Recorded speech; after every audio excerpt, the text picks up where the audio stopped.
I was deciding to be a doctor instead of a nurse. I had gone through many different... Start over, yes. Sorry. What part do you want me to start over with? Like the whole thing? The whole thing. Like everything about ghost stories with Dr. Reagan and everything? Oh, no. No, not that? Okay. I mean, you can if you want. No, it's okay. So, I think one of the most important things that set me on the track for functional medicine is when I was a nurse still. I had decided I wanted to become a doctor and was actively pursuing pre-med classes and expanding my knowledge and understanding of all things health related. One of the things that really drove functional medicine into my consciousness before I even knew what it was when I worked oncology. So the majority of my nursing career, I worked cardiology, telemetry, ICU, step down, and I was with the sickest of the sick. They were the folks who really didn't take good care of themselves. Most were overweight, ate poorly, drank heavily, smoked, took their medicines when they wanted to, but when they came in, they were really sick, sometimes on life support, and we would get them through and we would see them in the recovery arena, in the step down units, and the mentality was save me, save me, save me, without any ownership of their own responsibility on what it takes to get well. And then I got a little burnt out of that and decided to have a change. And so I went to a unit I had never worked on before, and that was the oncology unit. And after having been a charge nurse in intensive care and being a shift supervisor and an intensive care float nurse, this was a huge change. I was looking for something different, and it was the change that I needed.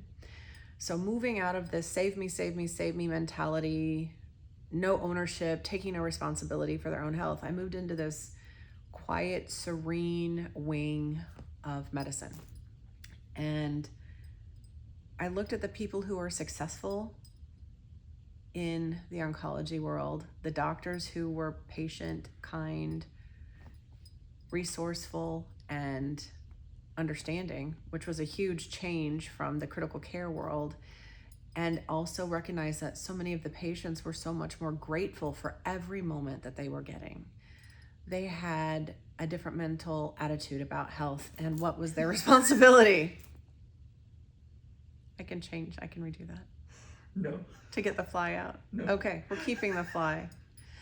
A completely new attitude about healthcare. And it was this ownership that they actually had power to change the outcome of their life. So I had patients that had stage 4 ovarian cancer, breast cancer, young people with children that were, toddlers to teenagers, older adults who had opportunity to see their grandchildren get married or graduate from high school. So I saw all types of people, and not so much desperation. It was mildly desperation, but mostly motivation to stay well for as long as they could and to live as healthily as they could with the days that they were given. So the mindset was so different. These folks often were terminal. They knew that their days were numbered, but they were going to do whatever was in their power to live as long and healthily as they could. So they were changing their diet, they were meditating, they were having a spiritual relationship with their higher power, they were spending time with family, they were moving their body as much as they could, whether that be, bed yoga because they couldn't walk, or they were out actively climbing mountains if they could still move their body. And they were so grateful. They were offering gratitude for every simple thing. If they were in pain and you brought them pain medicine, they were so grateful for it, versus the folks in intensive care that were demanding and expectant of it. There was some polarities in the oncology world too. There were the folks that gave up. They died pretty quick. There were the folks who didn't believe that they had any power. They also didn't make it long, and if they were living longer, they weren't well. They weren't healthy while they were alive. And so this really drove home to me that there was something different to be done.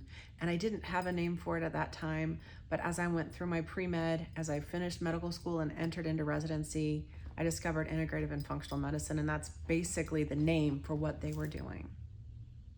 Cool. Yeah, that's good.